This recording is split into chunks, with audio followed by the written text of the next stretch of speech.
ಇವತ್ತು ಧಾರವಾಡ ವ್ಯಾಪ್ತತೆ ನಾವು ನಮ್ಮ ಜಿಲ್ಲಾ ಅಧ್ಯಕ್ಷರು ಎರಡೂ ಅಧ್ಯಕ್ಷರು ಅನಿಲ್ ಕುಮಾರ್ ಪಾಟೀಲ್ ಅವರು ಅಲ್ತಾಫ್ ಅಲ್ಲೂರವರು ಎಲ್ಲರ ಅವ್ರ ನೇತೃತ್ವದಲ್ಲಿ ಇವತ್ತೊಂದು ಪ್ರತಿಭಟನೆ ಮಾಡ್ತಾ ಇದ್ದೀವಿ. ಯಾಕಂದರೆ ಇದು ಧಾರವಾಡ ಇರತಕ್ಕಂಥದ್ದು ಒಂದು ಇಂಟೆಲೆಕ್ಚುವಲ್ ಸ್ಪೇಸ್. ಇಲ್ಲಿ ಯಾವಾಗಲೂ ಬುದ್ಧಿವಂತ ಜನ ಅಂತ ಇಡೀ ಕರ್ನಾಟಕಕ್ಕೆ ದೇಶಕ್ಕೆ ಹೆಸರಾಗಿರ್ತಕ್ಕಂಥದ್ದು.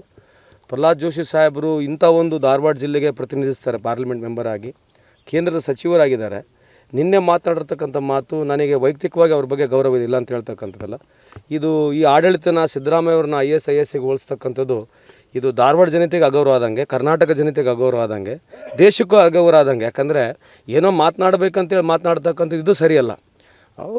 ಒಂದು ಪ್ರಜಾಪ್ರಭುತ್ವ ವ್ಯವಸ್ಥೆ ಇದೆ, ಒಕ್ಕೂಟ ಇದೆ, ಸರ್ಕಾರಗಳು ನೀವು ಟೀಕೆ ಮಾಡಿರಿ. ಏನಂದ್ರೆ ಏನು ತಾಲಿಬಾನಿಗೆ ನೀವು ಹೋಲಿಕೆ ಮಾಡ್ತೀರಿ, ಅಫ್ಘಾನಿಸ್ತಾನಿಗೆ ಹೋಲಿಕೆ ಮಾಡ್ತಂದ್ರೆ ಏನು, what you think of yourself? ಅದು ರಿಯಲಿ ತಪ್ಪಿದೆ. ಈ ಥರ ಮಾತನಾಡ್ತಕ್ಕಂಥದ್ದು ಪ್ರಹ್ಲಾದ್ ಜೋಶಿ ಸಾಹೇಬ್ರವರಿಗೆ ಅವ್ರ ಘನತೆಗೆ ಆಗಲಿ ಅವ್ರ ಗೌರವಕ್ಕಾಗಿರಲಿ ಈ ನಮ್ಮ ಧಾರವಾಡ ಜಿಲ್ಲೆಗೂ ಗೌರವ ಸಿಗೋದಿಲ್ಲ. ಇಂಥ ಮಾತನ್ನ ದಯವಿಟ್ಟು ಅದನ್ನು ವಾಪಸ್ ತೊಗೋಬೇಕಂತ ನನ್ನ ಆಗ್ರಹ ಇದೆ. ಓಕೆ.